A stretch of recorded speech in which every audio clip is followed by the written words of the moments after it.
दोस्तों, आज की ये वीडियो उन लोगों के लिए है जिनको CTX 9000 के फंक्शंस को अच्छे से ऑपरेट करना नहीं आता है।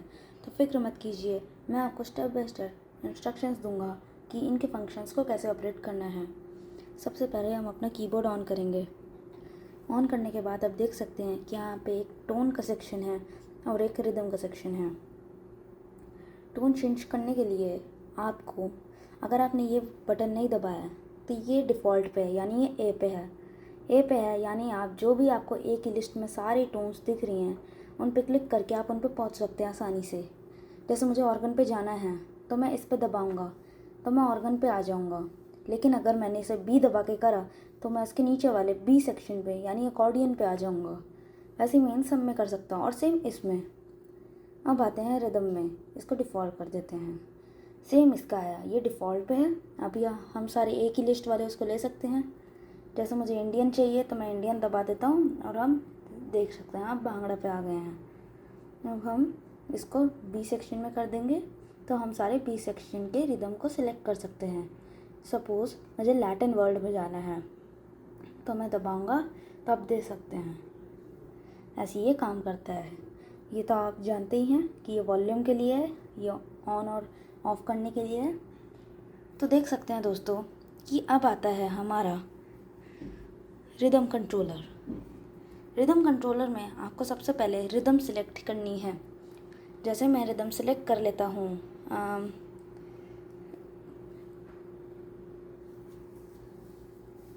तो मैंने अपनी रिदम सिलेक्ट कर ली है। इस रिदम को सिलेक्ट करने के बाद हमें इसको सिंपली सबसे पहले कॉर्ड पे जाना है, जो यहाँ से हो जाएगा अकम्प यानी ये देख सकते हैं आप, ये कॉर्ड के लिए होता है। और अगर मैं इसको ऑफ़ कर दूँ तो देख सकते हैं नॉर्मल हो जाएगा। तो अब आप देख सकते हैं ये कॉर्ड्स के लिए होता है अकम्प का ऑप्शन, जिसको हम म्यूज़िक प्रीसेट भी कहते हैं। फिर आता है सिंक्रो स्टॉप, तब काम आएगा जब आप ये सीख जाएंगे। वैसे उसका इतना काम होता नहीं है, लेकिन फिर भी मैं आपको बता दूंगा। तो सबसे पहले हम इसको सेट कर देंगे। तो स्टार्टिंग में चलता है V1 यानी उसमें बीट्स बहुत कम रहती है, 2 में बढ़ जाती हैं, 3 में और फिर 4 में सबसे ज़्यादा। तो हम इसको पहले 1 में ट्राई करते हैं। 1 में करने के बाद हमें यहाँ इंट्रो दबाना है। जैसे हम कॉर्ड्स को स्टार्ट करेंगे तो इंट्रो बजेगा, फिर बीट शुरू होगी। इंट्रो हमें हमेशा रखना चाहिए गाने को और सुंदर बनाने के लिए। सपोज़ मैं इससे शुरू करूँ तो देख सकते हैं आप, ये है इंट्रो।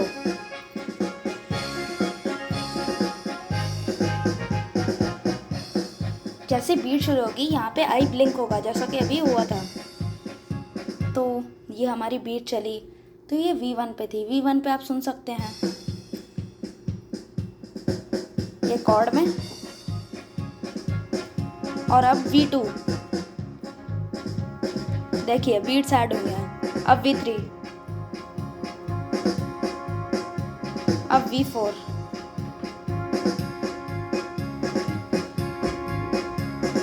तो आप देख सकते हैं सिंक्रो स्टॉप आप वो जब उसमें रिदम चलाएंगे तो आप बीच में करके देख सकते हैं, वो आपको अच्छे से क्लियर हो जाएगा। अब आता है फ्रेज पैड, जो आप यहाँ देख सकते हैं, ये ऐड करने के लिए होता है। सपोज ये देखिए, तो मैं इसको रिदम में ऐड कर सकता हूँ।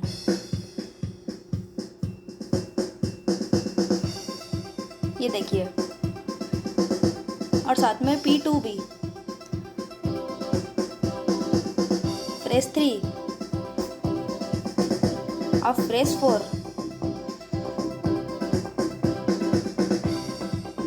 इसको यहाँ ये स्टॉप करने का ऑप्शन है और इसको भी यहाँ से आप सिंपली स्टॉप कर सकते हैं। यहाँ से ये स्टॉप करने का ऑप्शन है और स्टार्ट भी। फिर ये कैटेगरी है जिसमें आप टेन पे आ सकते हैं। फिर ये रिदम सेलेक्ट कर सकते हैं। यहाँ सॉन्ग्स भी हैं, सॉन्ग्स में आप रिकॉर्ड भी कर सकते हैं। जैसे स्टार्टिंग में आपको सॉन्ग्स मिलेंगे 29 तक, 30 से आप अपनी रिकॉर्डिंग स्टार्ट कर सकते हैं, 31 से। तो जैसे मेरी रिकॉर्डिंग है,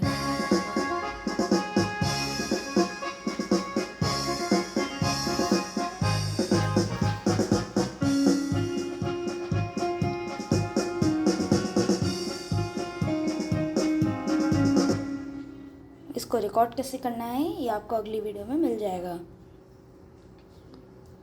तो इसका वो रहता है 10 तक, यानी आप 10 बार रिकॉर्ड कर सकते हैं। और इसको डिलीट करने के लिए वो भी मैं आपको नेक्स्ट वीडियो में बताऊंगा। अभी हम मतलब बेसिक जान लेते हैं। फिर आता है हमारा स्टोर करने के लिए। ये स्टोर करने के लिए यूज़ होता है। जैसे मैंने एक गाना यहाँ 1 स्टोर कर लिया, जैसे हमें दूसरी बीट पे बार बार जाना है तो हम बार बार सर्च तो करेंगे नहीं, हम सीधे इस यहाँ पे स्टोर कर लेंगे। 1 2 3 4 5 6 7 8 इनमें स्टोर करेंगे। ये सिंपली हमारा बीट चेंज करने के लिए है। जैसे हमारा बीट अगर या फिर टोन 3 डिजिट में है तो मैं सिंपली 5 6 3 ऐसे कुछ दबा दूँगा। सपोज़ हम पहले टोन में गए, तो मैंने दबाया 5 6 3 तो 5 6 3 आ गया। लेकिन अगर सपोज़ हमें सिर्फ 6 3 में जाना है तो ये ऐसे ब्लिंक करेगा। इसके लिए हमें डबल डिजिट या फिर सिंगल डिजिट के लिए हमें ये दबा देना है, तो ये हो जाएगा। सेट करने के लिए होता है ये। फिर आता है ये टेम्पो। इस टेम्पो पे दबा के हम यहाँ टेम्पो बढ़ा सकते हैं और कम कर सकते हैं। यहाँ पर टेम्पो पे जाके ये टच है, टच ऑन टच ऑफ, लेकिन टच को अगर आप प्रेस करेंगे तो आप इसकी स्ट्रेंथ बढ़ा सकते हैं। जैसे मेरे नॉर्मल है तो मैं इसको हैवी कर देता हूँ, तो देखिए। लेकिन अगर मैं इसको नॉर्मल कर दूँ फिर मैं इसको लाइट कर देता हूँ और ऑफ, तो ये थी टच की स्ट्रेंथ। फिर बाकी में है arpeggiator, split, upper layer, octave and transpose tune और मेट्रोनॉम भी, जो मैं आपको सब कुछ अगली वीडियो में बताऊंगा। मैं आपको फ्रीज़ करना भी बताऊंगा, स्टोर करना और बैंक सब कुछ बताऊंगा। प्लीज़ सब्सक्राइब कीजिए। Thank you.